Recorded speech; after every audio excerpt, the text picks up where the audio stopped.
UP उपचुनाव को लेकर सूत्रों से बड़ी खबर आ रही है। सभी 10 सीटों पर सपा को समर्थन देगी कांग्रेस। तो बड़ी खबर आपको बता दें कि सभी जो 10 सीटों पर होने हैं उपचुनाव, उस पर सपा को कांग्रेस की तरफ से समर्थन दिया जाएगा। बिना शर्त के ही समर्थन देने की तैयारी में है कांग्रेस। तो बड़ी बात यह है कि बिना शर्त के ही कांग्रेस समर्थन देगी। अशोक तिवारी हमारे सहयोगी जुड़ चुके हैं। अशोक, सबसे बड़ी बात यह है कि एक तरफ हम लोग देख ही रहे हैं सीट शेयरिंग को लेकर महाराष्ट्र में लगातार मंथन, लेकिन उपचुनाव को लेकर एक बड़ी बात, तो क्या ये 2027 की तैयारी, एक मैसेज, कांग्रेस बिना शर्त के समर्थन देने को तैयार?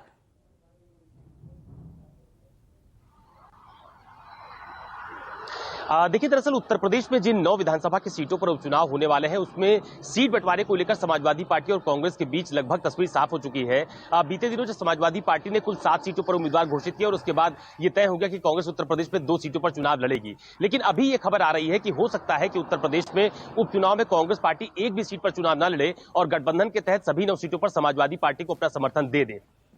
हालांकि इसके पीछे बहुत सारे राजनीतिक कारण भी माने जा रहे हैं। सबसे प्रमुख कारण तो यह है कि महाराष्ट्र में जिस तरह का सियासी दबाव अखिलेश यादव ने कांग्रेस पार्टी के ऊपर गठबंधन के तहत सीट बंटवारे को लेकर क्रिएट किया है, उसका कहीं ना कहीं आप कह सकते हैं एक असर उत्तर प्रदेश में देखने को मिल सकता है। चूंकि समाजवादी पार्टी ने महाराष्ट्र में 12 सीटों पर दावेदारी पेश की और 4 सीटों पर उम्मीदवारों की घोषणा कर भी दी है। तो अब उत्तर प्रदेश में चूंकि समाजवादी पार्टी कांग्रेस को सिर्फ 2 सीटें देना चाहती है, तो यह भी माना जा रहा है कि उत्तर प्रदेश में कांग्रेस समाजवादी पार्टी का सभी 9 सीटों पर समर्थन करे और महाराष्ट्र में कांग्रेस और समाजवादी पार्टी के बीच में कुछ कम सीटों पर समझौता हो जाए।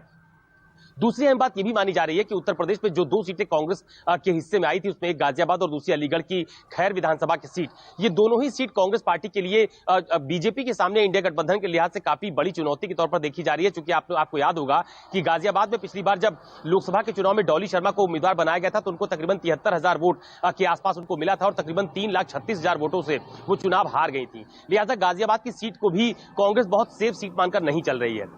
दूसरा, अलीगढ़ की सीट जो है वो गठबंधन के तहत समाजवादी पार्टी ने लड़ी थी और वो सीट भी काफी टफ मानी जा रही है। तो ये तमाम सारे कारण हैं जिसके पीछे ये कहा जा रहा है कि हो सकता है कि कांग्रेस उत्तर प्रदेश में एक भी सीट पर विधानसभा का उपचुनाव ना लड़े और सभी 9 सीटों पर समाजवादी पार्टी को समर्थन दे दे। खबर इस बात की भी आ रही है कि कांग्रेस का जो प्रदेश नेतृत्व है उत्तर प्रदेश में, उसने बाकायदा इस बात को लेकर के अपने केंद्रीय नेतृत्व को एक प्रस्ताव भी भेजा है। उनको ये बात बताई भी है कि फिलहाल 2 सीटों पर उपचुनाव लड़ने से अच्छा है कि समाजवादी पार्टी को सभी सीटों पर समर्थन दे दिया जाए और जब आगे 27 में यानी 2027 में जब यूपी में विधानसभा के चुनाव होंगे, तो उस वक्त सीट शेयरिंग को लेकर बातचीत करने की स्थिति ज्यादा सहज होगी। तो ये तमाम सारे कारण माने जा रहे हैं जिसको लेकर ये कहा जा रहा है कि हो सकता है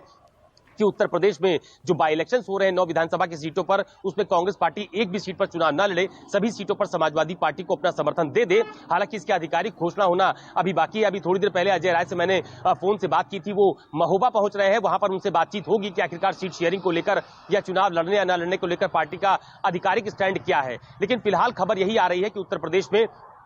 गठबंधन तो बरकरार रहेगा, लेकिन शायद समाजवादी पार्टी को सभी सीटों पर समर्थन कांग्रेस पार्टी देगी। बिल्कुल अशोक, जैसा कि आपने कहा, इसके कई राजनीतिक कारण हैं। अशोक, आपको याद होगा जब हरियाणा का रिजल्ट आया था, उसके बाद ही बहुत कुछ समीकरण बदल गए। उसके बाद ही आपने देखा कि अखिलेश यादव ने प्रत्याशियों का नाम घोषित कर दिया। तो ये तो तय है कि एक तरफ महाराष्ट्र में आप देख रहे हैं अलग दावे ठोक रहे अखिलेश यादव। आने वाले वक्त के लिए ये गठबंधन कहीं ना कहीं सामान्य रहे, क्या आपको लगता है यही वजह है कि कांग्रेस की तरफ से ये फैसला लिया जा सकता है?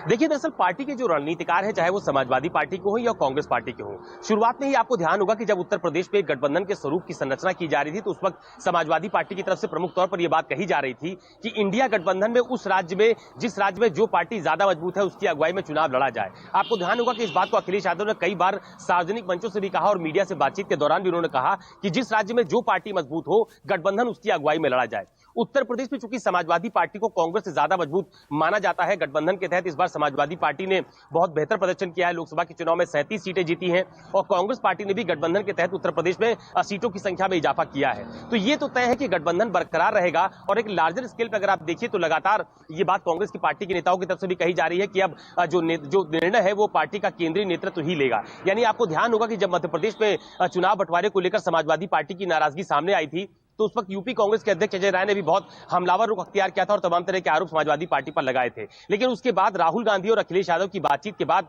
वो पूरा मामला शांत किया गया था। और अगर आप हाल के घटनाक्रम को देखिए तो हरियाणा विधानसभा के चुनाव में जब सीट शेयरिंग की बातचीत चल रही थी और जब ये कहा जा रहा था कि हरियाणा में समाजवादी पार्टी कांग्रेस के साथ गठबंधन के तहत चुनावी मैदान में उतरेगी और उसके बाद जब बातचीत नहीं बनी तो एक बड़ा दिल दिखाते हुए समाजवादी पार्टी ने निर्णय लिया। अखिलेश यादव ने बाकायदा ट्वीट किया था और यह कहा था कि सीट नहीं जीत जरूरी है, इसलिए इंडिया गठबंधन का समर्थन किया जाएगा, समाजवादी पार्टी हरियाणा का विधानसभा चुनाव नहीं लड़ेगी। तो मुझे लगता है कि उसी दिशा में समाजवादी पार्टी भी आगे बढ़ रही है और मुझे लगता है कि अगर ये बात सच साबित हो जाती है जैसे कि कयास लगाए जा रहे हैं तो कांग्रेस पार्टी भी उसी बड़े दिल से उत्तर प्रदेश में सामने आना चाहती है कि 2 सीटों पर चुनाव लड़ने का बहुत ज्यादा नफा नुकसान सियासी तौर पर उत्तर प्रदेश में नहीं मिलने वाला है। लिहाजा जो पार्टी मजबूत है उसका समर्थन किया जाए और महाराष्ट्र में जो एक बड़ा दबाव अखिलेश यादव ने बना रखा है 12 सीटों को लेकर कि 12 सीटों पर समाजवादी पार्टी चुनाव लड़ेगी, उसको 12 सीटें मिलनी चाहिए, उस पर भी कहीं बातचीत करने में सहज स्थिति बन पाएगी, शायद सीट शेयरिंग को लेकर बातचीत आसानी से हो पाएगी, यानी सियासी दबाव की जो बातचीत कही जा रही है वो शायद थोड़ा कम हो पाएगी। तो मुझे ऐसा लगता है कि क्योंकि आने वाले वक्त के लिए, और ये भी बात सही है कि इंडिया गठबंधन की बात की जाए तो आगे